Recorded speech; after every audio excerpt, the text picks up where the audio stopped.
Welcome back. I want to start first by encouraging everyone to go to their dermatologist. That's why I now have this little white thing on my face today, but nonetheless, figured I would tackle some of the news. I want to start with the Wall Street Journal report just out. A U.S. plan splits Gaza in two, one zone controlled by Israel, one by Hamas. Jared Kushner floats a plan to rebuild the Israeli-controlled half of the Palestinian enclave until Hamas can be disarmed. So this is a different form of a two-state solution. You now have Israel holding portions of Gaza to ensure that it's safe enough to rebuild Palestinian homes, because the government of Gaza, Hamas, refuses to disarm, even though it's part of the peace plan. So now Israeli troops are going to have to be at risk and actually defending the area so that it's safe enough to actually rebuild. That's how this is understood. The U.S. and Israel are considering a plan that would divide Gaza into separate zones controlled by Israel and Hamas, with the reconstruction only taking place on the Israeli side as a stopgap until the militant group can be disarmed and removed from power. Vice President J.D. Vance and President Trump's son-in-law Jared Kushner summarized the thinking at a news conference Tuesday in Israel, where they had arrived to press both sides to abide by the current ceasefire, under which Israel pulled back its troops so that it now controls about 53% of the enclave. Vance said there are two regions in Gaza, one relatively safe and the other incredibly dangerous, and that the goal is to geographically expand the area that is safe. Until then, Kushner said no funds for reconstruction would go to the areas that remain under Hamas's control, and the focus would be on building up the safe side. There are considerations happening now in the area that the IDF controls, as long as that can be secured, to start their construction as a new Gaza in order to give the Palestinians living in Gaza a place to go, a place to get jobs, a place to live, Kushner said, referring to Israel's military by its initials. Arab mediators are alarmed by the plan, they said. The U.S. and Israel have brought up in peace talks. Arab governments strongly oppose the idea of dividing Gaza, arguing it could lead to a zone of permanent Israeli control inside the enclave. They are unlikely to commit troops to police the enclave on those terms. Okay, so how about you send your troops in and remove Hamas? Hamas has agreed to disarm. So why is this somehow some sort of Israeli plot if Hamas is refusing to disarm and these Arab countries don't even have the courage to go and force them to disarm?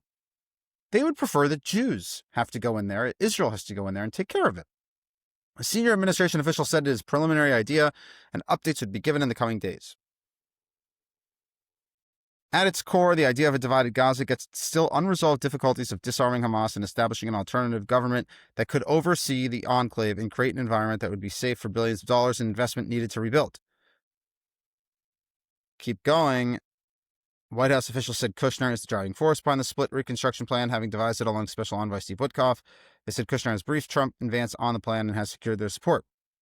Some officials note the plan still needs to resolve significant questions before becoming viable, including how to provide daily services for Palestinians living under Israeli-occupied portion of Gaza, assuming they were even willing to relocate there. So, on one hand, people are trying to say that there are so many people in Gaza that don't like Hamas, that want to be free from Hamas, right? So now you have the IDF in Israel putting their own blood and treasure at risk. They are putting their young men and women at risk, guarding this area so that foreign entities can come and build it for Palestinians. And they're unsure if Palestinians from, say, the western part of Gaza would want to go to the eastern part. And this is somehow an Israeli problem? Israel is literally risking its citizens, its army, under this plan to protect the construction of Gazan homes.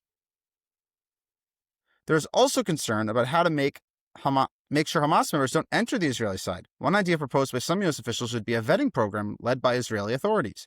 And notice also they use the word occupied as if this is a negative thing.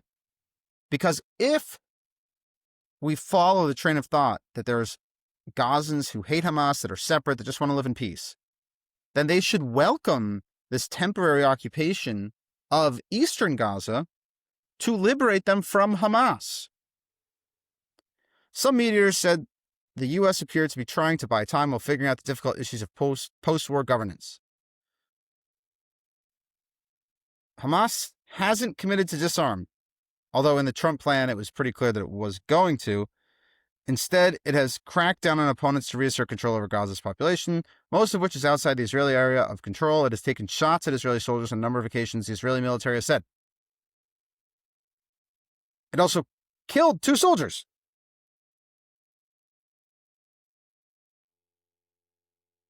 Where is that in the article? I don't see it yet. That's insane. 2 soldiers got killed. The idea of a divided approach to reconstruction received backing by some analysts in Israel who saw it as an opportunity for Israel to further undermine Hamas. The plan to build up Israeli-controlled areas in Gaza would weaken Hamas politically while enabling Israel's military to conduct operations that further erode the group's ability to fight, said Ofer Guterman, a senior researcher at the Tel Aviv-based Institute for National Security Studies. Over time, Israel could take more territory from Hamas's control, while at the same time strengthening a security buffer between Israeli towns near the border with Gaza that were attacked during the Hamas-led October 7th, 2023 assault that sparked the war. Quote, "It's doable and optimal," Guterman said of the plan. The initiative, which is still in the early stages, is influenced by previous Israeli plans to create Hamas-free islands within Gaza to undermine the militant group's grip on power, said Amir Avivi, a former senior defense official still close to Israel's security establishment. Those plans never got off the ground and were criticized as unworkable. And that led to the GHF. Any plan to split Gaza is likely to face serious resistance from Palestinians, said Tahani Mustafa, a fellow with the European Council on Foreign Relations. From the start of the war, Palestinians have worried that Israel would try to replicate in Gaza what it has done to the West Bank, Judea and Samaria, with Israel taking full security control while forcing Gazans into a small, unconnected area of control. Quote, "Gaza has represented the only patch of territorial continuity for a Palestinian state. A plan like this could end up creating what Palestinians feared." So it's not that Palestinians feared living with Hamas. It's not that Palestinians feared that by holding hundreds of hostages, people would get killed. It's they're fearing that Israel would then take a security step to actually help the Palestinian safety. And in turn, they are not, instead of being grateful, are trying to promote this as some sort of greater Israel project. You see how twisted this is? It's unbelievable. No matter how much Israel's trying to do to actually just do the right thing or above the right thing, right? Why does Israel have to put any of their soldiers at risk here to rebuild Palestinian homes? Imagine going to a father or mother, if God forbid a soldier got killed, defending a construction site for future Palestinian homes in Gaza. How do you explain that? He fell in battle? That's not a battle. What is that?